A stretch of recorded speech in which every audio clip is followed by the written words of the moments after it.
ሶስት ነገሮች ወደ ኋላ ሲጎትቱኝ የነበሩ ነገሮች። ስሜ አይናለም ይባላል። የምኖረው በአትላንታ ጆርጂያ ነው። የአንድ ልጅ እናት ነኝ። ዲጂታል ቢዝነስ ላይ ኦን አደርጋለሁኝ፣ ሜንቶር አደርጋለሁኝ። አንደኛ ነገር ሁል ጊዜ ማሰብ ከማድረግ ይልቅ ነገ አደርገዋለሁ ከነገ ወዲያ አደርገዋለሁ እያልኩኝ ሳስብ ነበርና እሱ ነገር ወደ ኋላ ጎትቶኛል ማለት ነው። ሁለተኛው ደግሞ በአካባቢዬ ያሉ ሰዎች አንድ ነገር ማድረግ ካሰባችሁ ራሳችሁ አስባችሁ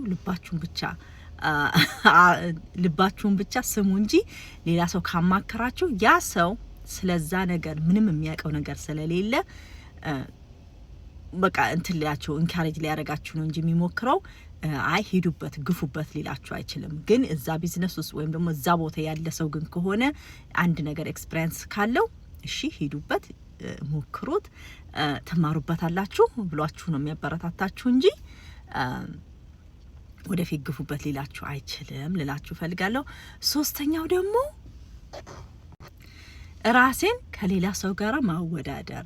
ምክንያቱም እኔ ጀመርኩት ከዜሮ ነው። ሌሎች ጀምረው እንግዲህ ብዙ ደረጃ የደረሱ አሉ። ከነሱ ጋራ ኮምፔር ማድረግ ይሄ ራሱ ወደ ኋላ የቆጠተኝ ነገር ነውና እናንተም ያንን እንዳታደርጉ እንግዲህ ምክሬን እንድትወስዱ ወይም ደግሞ ከኔ እንድትማሩ ፈልጋለሁኝ። እንግዲህ እዚህ ቢዝነስ ላይ መስራት ለምትፈልጉ ሰዎች እና ሬዲ ነን እኛም ደግሞ ከዚህ ነገር ተምረን እንሰራለን ለምትሉ ሰዎች እንዴ ማድርጉልኝና እኔ የወሰድኩትን ትሬኒንግ ወስዳችሁ እናንተም እንድትሞክሩትና እንድትሰሩ ፈልጋለሁኝ።